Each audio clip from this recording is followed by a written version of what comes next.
और एक्सपायरी से एक दिन पहले भारतीय बाजारों में आज बढ़िया मूव आता हुआ दिखाई पड़ा। आज लोअर लेवल से मार्केट ने अपने आप को सपोर्ट किया, अच्छी तेजी में रही और इस तेजी के लिए सबसे पहला नाम जो आएगा वो आएगा निफ्टी बैंक का।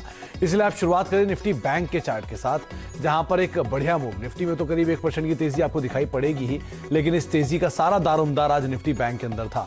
670 अंकों की तेजी, करीब 2% का उछाल निफ्टी बैंक में आया, जिसके दम पर निफ्टी में भी एक अच्छा मूव देखने को मिला। दूसरी तरफ से आईटी में हैवी वेट्स ने अपना कमान संभाल के रखा। मेटल में एक बढ़िया शॉर्ट कवरिंग थी, जिसके दम पे मार्केट्स में कुछ सपोर्ट आता हुआ दिखाई पड़ा। और आज चौतरफा खरीदारी में बाइंग थी मिड कैप इंडेक्स के अंदर। इसके अलावा आज फ्लैटिश टोन पे बंद हुआ स्मॉल कैप इंडेक्स भी, लेकिन mid cap index last hour buying दिन के ऊपरी स्तरों के आसपास ये भी बंद होता हुआ दिखाई पड़ा। तो इस तेजी के बाद, आज के मूव के बाद कितनी सस्टेनेबल है ये मूव और गोइंग फॉरवर्ड क्या इसी तरह की तेजी आगे भी जारी रहेगी, इन सब पे हम बातचीत करेंगे। हमारे साथ अजीत मौजूद है रेलिगेट सिक्योरिटी से। अजीत से हम चर्चा करेंगे मार्केट्स को लेकर और उनका व्यू समझेंगे कि कहां पर वो निफ्टी को अब जाता हुआ देख रहे हैं। उससे पहले एक बार ये आप लेकर आइए कुछ आंकड़े जो कि आज के सत्र को पूरी तरह से आपको समझाएंगे। आज निफ्टी की रेंज एक सीमित दायरे में रही, करीब 500 अंकों का रेंज तो सिर्फ सेंसेक्स पे बना, 150 अंकों का दायरा बना आज निफ्टी के अंदर और करीब निफ्टी बैंक भी 640 अंकों की रेंज के अंदर कामकाज करता हुआ दिखाई पड़ा। साथ ही साथ आज एडवांस डिक्लाइन के रेशियो में तमाम रेशियोज जो हैं वो तेजी की तरफ इंडिकेशन देंगे। 35 शेयर निफ्टी की तेजी में, 14 शेयरों में बिकवाली, निफ्टी बैंक के 11 शेयरों में तेजी, 1 शेयर में बिकवाली, सेंसेक्स के 22 शेयरों में तेजी, 8 शेयरों में बिकवाली। ब्रॉडर साइड पे जाएंगे तो भी आंकड़े आपको तेजी की तरफ ही इंडिकेशन देंगे।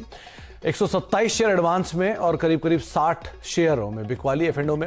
एनएससी के 1200 शेयरों में तेजी, 792 शेयरों में बिकवाली और बीएससी के 1900 शेयरों में तेजी, 1300 शेयरों में बिकवाली। यहां एडवांस डिक्लाइन थोड़ा हल्का जरूर पड़ा है क्योंकि स्मॉल कैप फ्लैट था। मेजर कंट्रीब्यूशन में रिलायंस 48 अंकों का पॉजिटिव कंट्रीब्यूशन और फिर सिर्फ बैंक्स और एनबीएफसी, आईसीआईसीआई एक्सिस दोनों मिला के करीब 33 अंकों का कंट्रीब्यूशन दे रहे हैं और एचडीएफसी अकेला 14 अंकों का कंट्रीब्यूशन देता हुआ दिखाई पड़ रहा था। सामने की तरफ फार्मा आज थोड़ा कमजोर, सिप्ला डॉक्टर रेड्डी दोनों मिलाकर 9 अंकों का negative contribution, Bharti flat to negative और कोटक करीब 3 अंकों का नेगेटिव कंट्रीब्यूशन यहां से आया। आज टर्नओवर करीब 1800-2000 करोड़ रुपए की रेंज में, 1500 करोड़ का टॉप टर्नओवर। टाटा पावर में इंडसइंड बैंक 1366 करोड़, टाटा मोटर्स 1350 करोड़, मारुति 1200 करोड़। आप खुद ही समझिए, इंडसइंड बैंक 5% की तेजी 1300 करोड़ के टर्नओवर पे, टाटा मोटर्स 3.5% की तेजी 1350 करोड़ के टर्नओवर पे, मारुति 2.5% की तेजी 1250 करोड़ के टर्नओवर पे और वोडाफोन 15% की तेजी 1200 करोड़ के टर्नओवर पे। तो इतनी बड़ी तेजी, लेकिन वॉल्यूम उनके कंपैरिजन में थोड़ा कम। इन आंकड़ों के बीच अब बात करते हैं आज के जानकार अजीत मिश्रा से। अजीत जी, 17,000 को फिलहाल होल्ड किया हुआ है और 17,150 के ऊपर मार्केट्स कामकाज कर रहा है। कैसे देखें आप? 17,200 की दहलीज पे पहुंचा आज, थोड़ा जरूर ऊपर से नीचे आया, लेकिन फिर भी एटलीस्ट निफ्टी अपनी स्ट्रेंथ को मेंटेन कर रहा है। 17,160 के आसपास बंद हुआ। क्या करें बाजार में, निफ्टी बैंक में? Good evening Sumit. तो सुमित देखिए, जैसे कल हमने बात की थी कि बाजार में अभी भी असमंजस की स्थिति है, तो बावजूद इसके कि ग्लोबल मार्केट्स नेगेटिव थे, डोमेस्टिक डेटा ने थोड़ा सा रिलीफ दिया पार्टिसिपेंट्स को। आज गैप अप ओपनिंग हुई, followed by range bound session, and किया हमने डेज हाइज पे। तो डेफिनेटली एक पॉजिटिव साइन है, बिकॉज कल हमारी वीकली एक्सपायरी है। बट सुमित, क्या एक रिवर्सल हो चुका है? क्या यहाँ से एक डायरेक्शनल मूव देखने को मिलेगा इंडेक्स में? ये थोड़ा सा जल्दी होगा, कंसिडरिंग कि अभी भी जो स्विंग्स थे वो काफी वाइल्ड थे जो ऑफ लेट हमने देखे हैं, जहाँ पे कि ऊपर पे करीब 17,300, नीचे पे करीब 16,800। तो ये अभी बैंड आज के दिन थोड़ा सा कम जरूर है, बट मेरे हिसाब से 17,300, 350 के ऊपर आप देखेंगे सुमित कि एक डिसाइसिव मूव आता हुआ नजर आएगा। सिमिलरली अगर हम नीचे के साइड पे ग्लोबल मार्केट के साथ दोबारा से ज्वाइन करते हैं डिक्लाइन के केस में, तो फिर दोबारा आप 17,700 के लेवल्स 16,700 के लेवल देखने को मिलेंगे। तो इस सिचुएशन में सुमित जहां पे डिसाइसिवनेस थोड़ी सी आज दिखी है वो है बैंकिंग। जैसे कि आपने प्रोग्राम की शुरुआत में भी कहा, मेरे हिसाब से बैंकिंग में रहना थोड़ा ज्यादा समझदारी है। मल्टीपल रीजंस हैं इसके। एक कि जो हमने पहले ही बात कर रहे हैं वीक की शुरुआत से कि 200 दिन का एक्सपेंशन मूविंग एवरेज 35,300 के अराउंड पे ऑलरेडी टेस्ट हो चुका था। कल के सेशन में बिकवाली के बाद आज अच्छी रिकवरी देखने को मिली और रिकवरी उन स्टॉक्स में भी देखने को मिली जो कि ज्यादा अंडर परफॉर्म कर रहे थे, stocks like axis, IndusInd bank.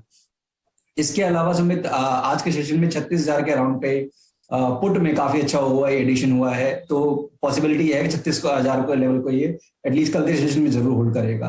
तो ये सब देखते हुए 36,500 की एक कॉल है वो 153 के अराउंड पे बंद हुई है सुमित। तो वहां पे आप कंसिडर कर सकते हैं फॉर लॉन्ग पोजीशन 50 रुपए के स्टॉप लॉस के साथ 300 रुपए तक के टारगेट्स के लिए।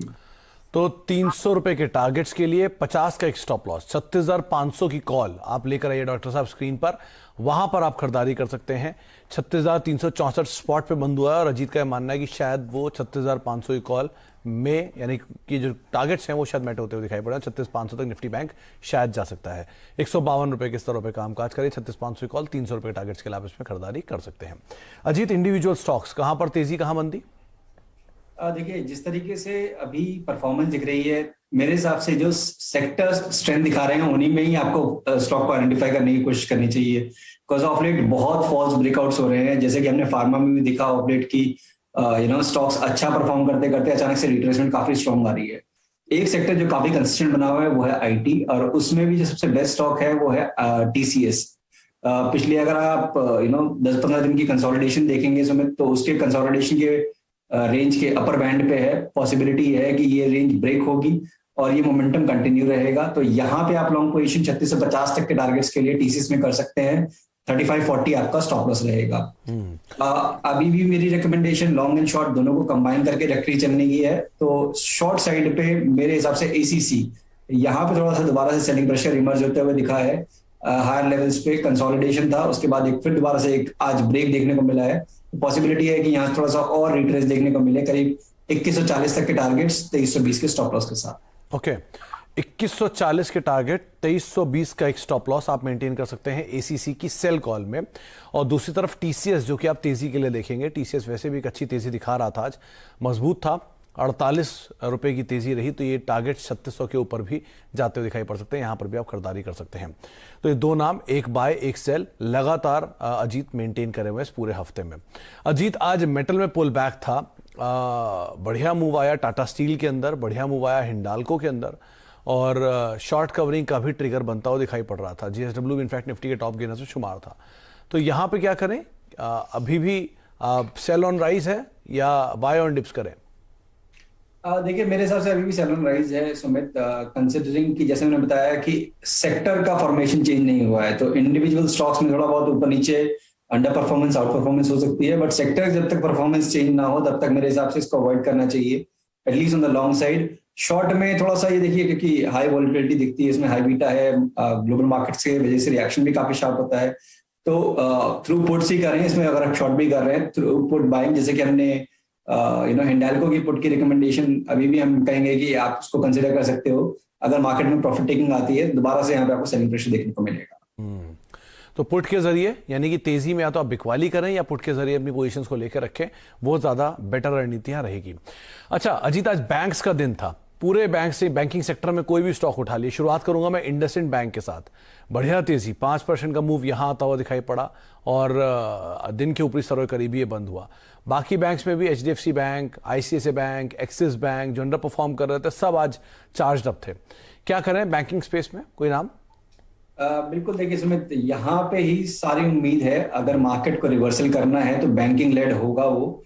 ऑब्वियसली वेटेज अंडर परफॉर्मेंस भी काफी हद तक हो चुकी है, और जिस तरीके से प्राइवेट बैंक्स की अंडर परफॉर्मेंस हुई है, अब उम्मीद ये है कि यहाँ से थोड़ा सा रिस्पाइट देखने को मिलेगा, तो वो ही एक इंडेक्स को हेल्प करेंगे, करीब 1700-600 तक के लेवल्स अगर जाना है तो।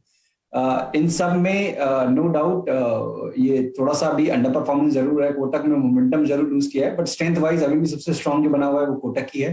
बट अगर किसी को मोमेंटम प्ले करना है तो मेरे हिसाब से एक्सिस में काफी अच्छा मोमेंटम बन सकता है, एटलीस्ट 1-2 दिन के अगर पॉइंट ऑफ व्यू से मैं बात करूं तो।